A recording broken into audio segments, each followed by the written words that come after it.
All right, thanks, Elizabeth. Hey, check out this scene of hope among the chaos. A young black boy at a Ferguson rally in Portland embracing a white officer. The picture, called "The Hug Felt Around the World," going viral. The Portland Police Sergeant Brett Barnum joins us right now to tell us what went down at that time. Brett, Sergeant, thanks so much for joining us. Could you set the scene for us? We see the picture, we're moved by it. Tell us what led to it. Well, good morning. You know, it was part of our free speech event. We were having a rally here in Portland, Oregon, and we were trying to keep a minimal police presence, but still provide an area of safety for the folks to have their avenue to talk about the issue at hand, to vent as a community. And myself and my colleague of mine, Brian, we got dispatched to an area where we were just helping control some traffic and block the street for him.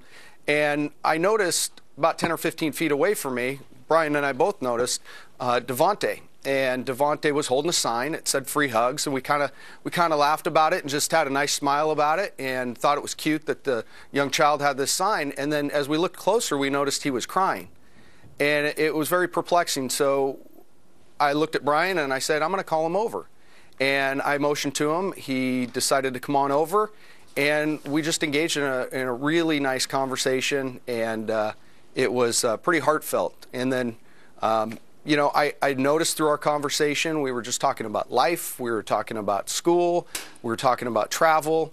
I asked him the things he likes to do. He really told me he likes to do art. And so it kind of broke down some barriers between the two of us and stopped the tears that he had flowing. Right. And it was just really heartfelt. And I could tell that we had a connection. And it just kind of evolved from there. And before he left, you said, "Hey, can you give me, do I get a hug?" And then he hugged you, right? Yeah, as he approached me, he set his sign down on the ground, and we had this intent conversation. And I could really tell he was a pretty important kid, a pretty special kid, intelligent for his age through our conversation. And, you know, the conversation had a natural break in it. It was ending. I could sense that his mom was over on the side taking some photos of us. And I looked down at a sign and I just pointed to it and I said, "Hey, do I get one of those?" And the tears started flowing again. And my eyes welled up when he grabbed me, because he really did grab pretty tight. And, you know, it wasn't just a 10-second hug. This was a meaningful hug.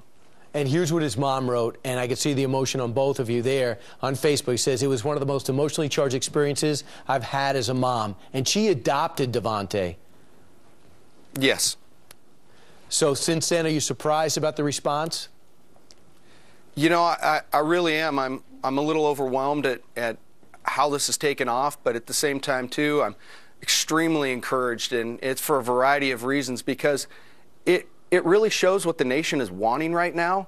They're wanting some change, some hope, some peace.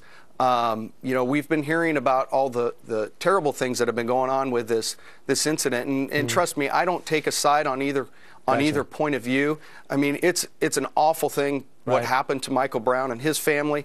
A terrible thing's what Darren Wilson is going through. I really don't pick a side, but what's important to me is that where we go from here. And I've had friends come to me and tell me, Sergeant, you know, because this has legs and this has taken off, this is what the nation wants. Sergeant Brett Barnum, thanks so much for providing that moment, because you obviously know how to do your job.